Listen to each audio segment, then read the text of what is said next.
Hello guys, welcome you once again. और सुबह जो मैंने आपको वीडियो दिया था उसकी एमसीक्यू सीरीज़ के साथ मैं फिर से आया हुआ हूँ। और स्टार्ट करते हैं अपनी एमसीक्यू सीरीज़, जिसमें अप्रॉक्स 10 क्वेश्चन मैंने कवर किए हुए हैं। तो आइए शुरू करते हैं आज का वीडियो। क्वेश्चन नंबर 1 है, income from the rent of agriculture land is. कृषि भूमि से प्राप्त किराए की आय है।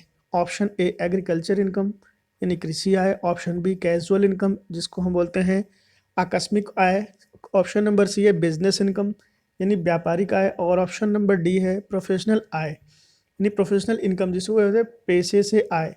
तो आपको ये सही ऑप्शन बताना है कि एग्रीकल्चर से जो हमें रेंट मिलता है, एग्रीकल्चर रेंट लैंड से, उसका सही ऑप्शन क्या होगा। तो इसका जो राइट ऑप्शन हो जाएगा वो हो जाएगा आपका option number A, that is agriculture income. Question number 2 है, salary received by an agriculture forms manager. आपको यहाँ पे जो सैलरी मिलती है वो एक एग्रीकल्चर के फॉर्म मैनेजर से मिलती है।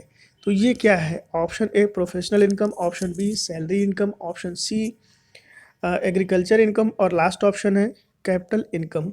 तो आपको इसका सही ऑप्शन बताना है।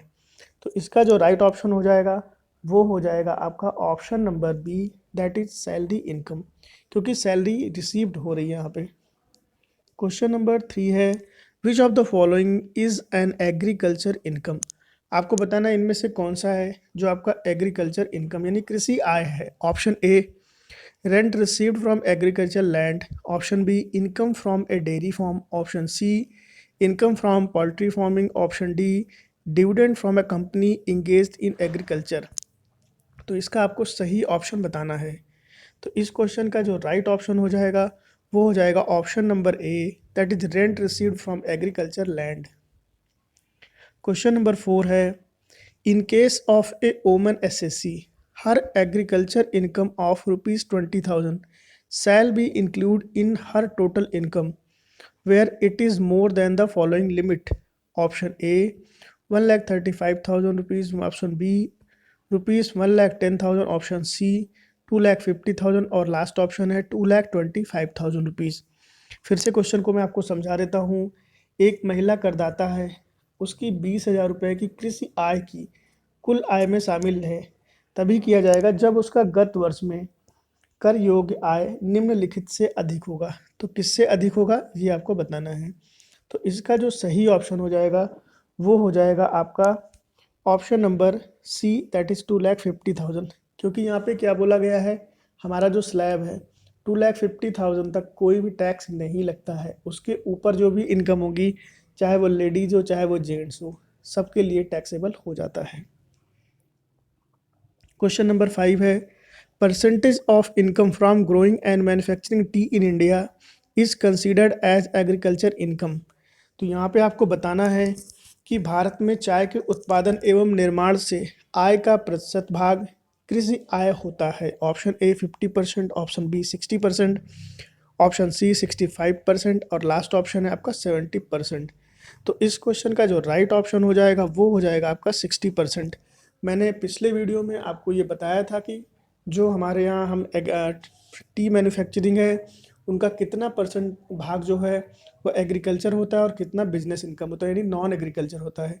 तो ये आप वहाँ से देख लीजिए, वहाँ पे मैंने 3-4 चीज़ें बताई हुई हैं इस ऑप्शन में।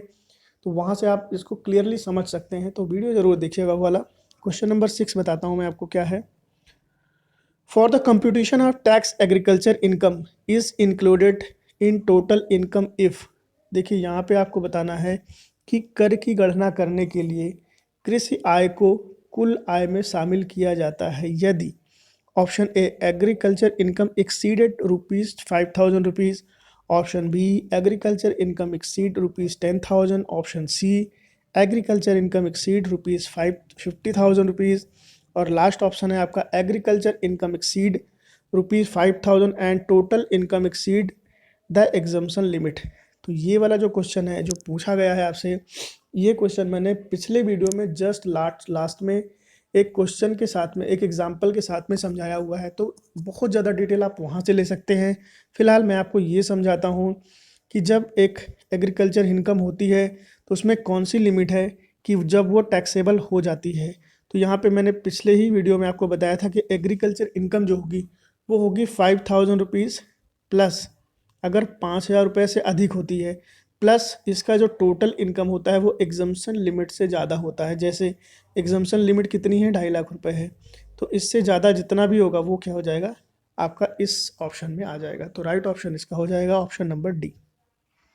क्वेश्चन नंबर 7 है, for the computation of tax agriculture income is included in the total income of option A individual, option B firm, option C company, option D local authority.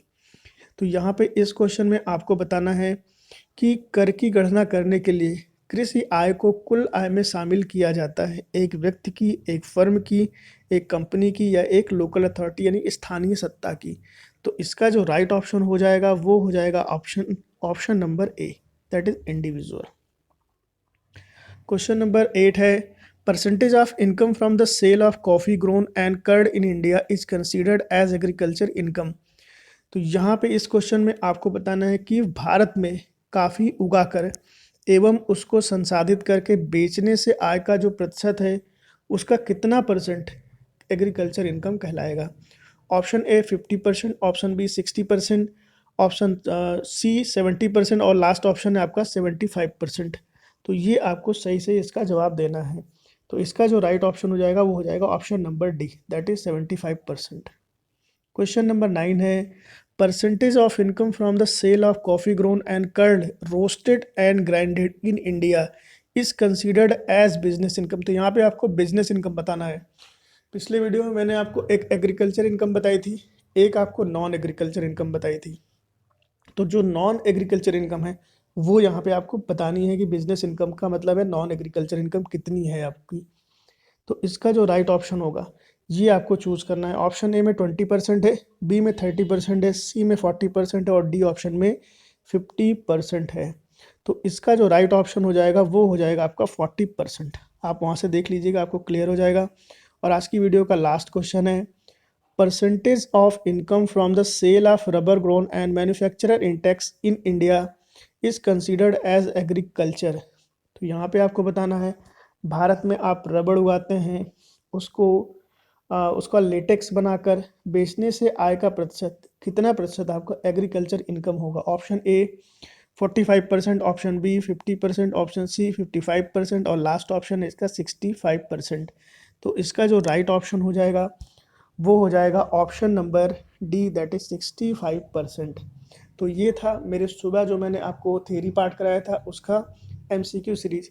इसमें से आपको कुछ ना कुछ आपके TGT या PGT दोनों में से किसी न किसी एग्ज़ाम में 100% क्वेश्चन मिलने वाले हैं, एक या दो, ज़्यादा भी हो सकता है। ये मैं अपने एक्सपीरियंस के साथ में बोल रहा हूँ क्योंकि ऐसे क्वेश्चंस कई बार आपको मिल जाते हैं। तो उम्मीद है आपको वीडियो पसंद आएगा। ठीक है, थैंक यू सो मच।